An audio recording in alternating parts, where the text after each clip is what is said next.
Hello everyone. এর আগের দিন আমি প্রিন্সিপাল ক্লজ এবং সাবঅর্ডিনেট ক্লজ কীভাবে চিনতে হবে সেটা আমি শিখিয়েছিলাম। এখন আমি শেখাবো সাবঅর্ডিনেট ক্লজকে যে তিন ভাগে ভাগ করা হয়েছে, যে প্রথম ভাগ আছে সেটাই আমি শেখাবো। সাবঅর্ডিনেট ক্লজকে তিন ভাগে ভাগ করা হয়েছে।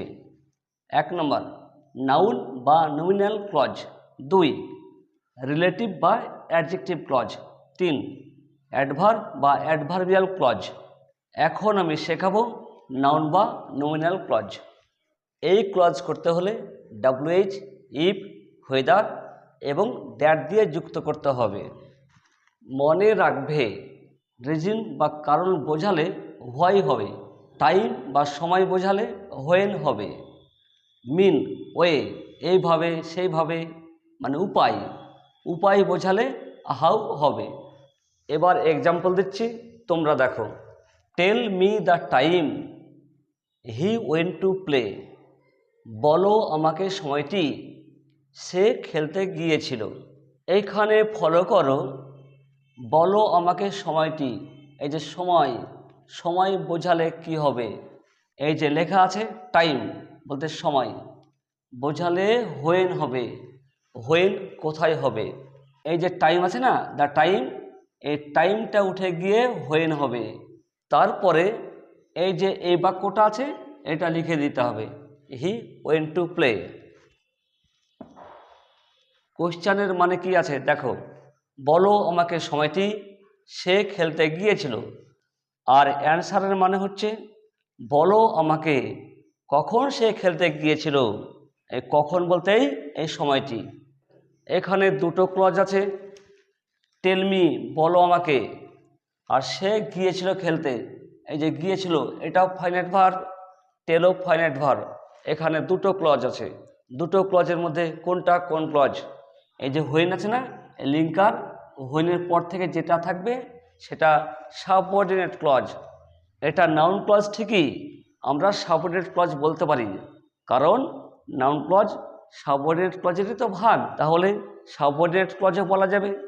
এখানে একটা প্রিন্সিপাল ক্লজ আর এখানে একটা সাবঅর্ডিনেট ক্লজ আছে। একটা কথা মনে রাখবে, যেসব ক্লজগুলো আছে সেগুলো কিন্তু complex sentence. I know the reason, আমি কারণটি জানি। হি ডিড নট কাম, সে আসেনি। আমি জানি কারণটি, কি জানি? এই যে কারণ, রিজন, রিজন বোঝালে কি হবে? এই যে ফলো করো, রিজন বা কারণ বোঝালে হোয়াই হবে। হোয়াইটা কোথায় হবে? এই রিজনটা উঠে গিয়ে হোয়াই হবে। তাহলে বাক্যটি হবে আই নো হোয়াই। এবার হি ডিড নট কাম, এটা লিখতে হবে। আমি জানি কারণটি সে আসেনি, এটার মানে হচ্ছে আমি জানি কেন সে আসেনি। টেল মি দ্য ওয়ে, বলো আমাকে উপায়টি। হি ক্রসড দ্য রিভার, সে নদীটি পার হয়েছিল। উপায়, বলো আমাকে উপায়। এই যে মিন বা ওয়ে মানে এইভাবে, উপায়, এই সব থাকলে দ্য ওয়ে উঠে গিয়ে হাউ হবে। বলো আমাকে হাউ, হাউ মানে কিভাবে, কিভাবে? হি ক্রসড দ্য রিভার, সে নদীটি পার হয়েছিল। টেল মি, বলো আমাকে, how he crossed the river, কিভাবে নদীটি পার হয়েছিল। The teacher knows the mean, teacher উপায়টি জানে। আই সলভ দ্য গ্রামার, আমি গ্রামারটি সমাধান করি।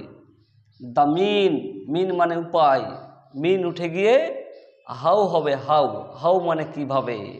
প্রথমে লিখতে হবে দ্য টিচার নোজ, এবার দ্য মিন উঠে গিয়ে হাউ হবে, তারপরে আই সলভ দ্য গ্রামার।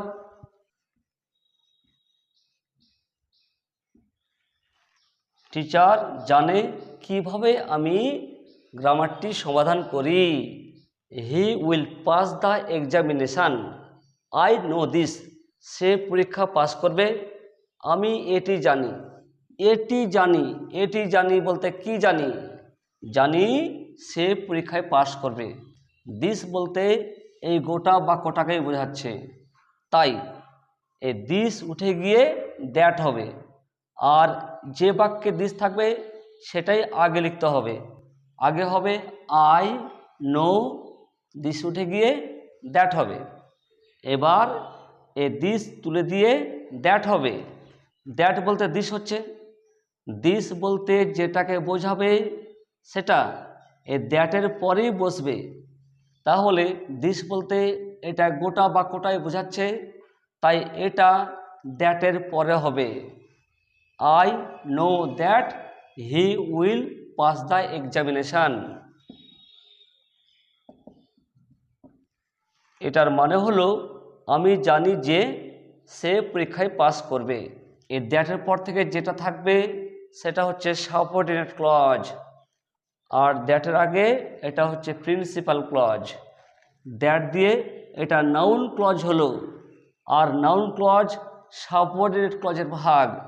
তাই আমরা এই দ্যাটের পর থেকে আমরা সাবঅর্ডিনেট ক্লজ বলতে পারি। তাহলে এটা সাবঅর্ডিনেট ক্লজ আর এটা প্রিন্সিপাল ক্লজ। একটা প্রিন্সিপাল ক্লজ হয়েছে আর একটা সাবঅর্ডিনেট ক্লজ হয়েছে, তাই এটা complex sentence. Tagore is a great poet. Tagore বলতে Rabindranath Thakur. Tagore is a great poet, Tagore একজন মহান কবি। It is known to all, এটা সবাই জানে। এটা সবাই জানে, এই যে এটা, এটা বলতে কি বোঝাচ্ছে? এটা জানে বলতে কি জানে? এটা বলতে টেগর একজন মহান কবি, এটা বোঝাচ্ছে। তাই ইট বলতে এই গোটা বাক্যটাই বোঝাচ্ছে, তাই ইট তুলে দিয়ে দ্যাট হবে। ইটও থাকতে পারে, দিশও থাকতে পারে। ফলো করো, এখানে ইট বাক্যের প্রথমেই আছে, আর যে বাক্যে ইট বা দিস থাকবে সেটাই আগে লিখতে হবে। ইট যেহেতু বাক্যের প্রথমেই আছে, তাই ইটের পরিবর্তে দ্যাট হবে, আর দ্যাট প্রথমেই লিখব।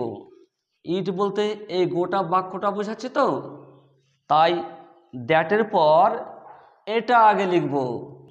That Tagore is a great poet, এটা আগেই লিখতে হবে। তারপরে ইট ইজ নোন টু অল, এই বাক্যটি হবে।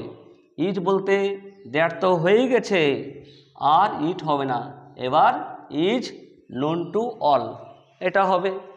এটি আরও একভাবে হবে, আমরা এইভাবে বলতে পারি, ইট is known to all that, এটা সবাই জানে যে, কি জানে? Tagore is a great poet, এটাও লেখা যাবে।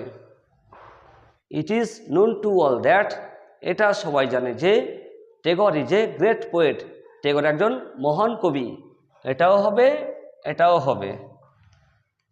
Smith is a good boy, Smith একজন ভালো ছেলে। দ্য টিচার সেড দিস, শিক্ষক মশাই এটি বললেন বা বলেছিলেন। এটি বলেছিলেন, এটি বলতে কি বোঝাচ্ছে? এটি বলতে Smith is a good boy, এটা বোঝাচ্ছে। তাই দিসটা দ্যাট হয়ে যাবে। যে বাক্যে দিস থাকবে সে বাক্যটাই আগে হবে। দ্য টিচার সেড দিস উঠে গিয়ে দ্যাট। কি বলেছিল? Smith is a good boy, এই যে স্মিথ ভালো ছেলে। এবার এখানে ফলো করো, Smith is a good boy, এই যে ইজ আছে, ইজ শিক্ষক মশাই বলেছিল বলতে বলা হয়ে গেছে। মনে করো শিক্ষক মশাই আমাদের সামনে স্মিথের কথা বলেছিল, মানে 2 বছর আগে বলেছিল সে ভালো ছেলে। 2 বছর আগে বলেছিল, এখন সে তো ভালো নাও হতে পারে, সে তো খারাপ হয়ে যেতে পারে, সে চোর হয়ে যেতে পারে, চোর। তাই আমরা বলতে পারি টিচার বলেছিল যে স্মিথ ভালো ছিল, মানে ভালো ছেলে ছিল, এখন নাও থাকতে পারে। তাই এই ইজ অজ হয়ে যাবে, Smith Aja a good boy. মনে রাখবে নাউন ক্লজ ন্যারেশনের মতোই, রিপোর্টিং ভার্ব সেট পাস্ট আছে, তাই রিপোর্টেড ভার্বকেও পাস্ট করতে হবে। এখানে অজ হয়ে গেছে। এবার হোমওয়ার্ক দিচ্ছি, তোমরা অবশ্যই চেষ্টা করবে। Homework number 1, Gandhiji is a great leader, everybody knows it. Number 2, tell me the time the exam will start. Number 3, I know the reason he failed the exam. তোমরা এই গ্রামারগুলো অবশ্যই চেষ্টা করবে। যদি ভিডিওটি ভালো লাগে অবশ্যই লাইক, কমেন্ট এবং সাবস্ক্রাইব করবে। আজ আর নয়, এখানে শেষ করছি। Have a nice day.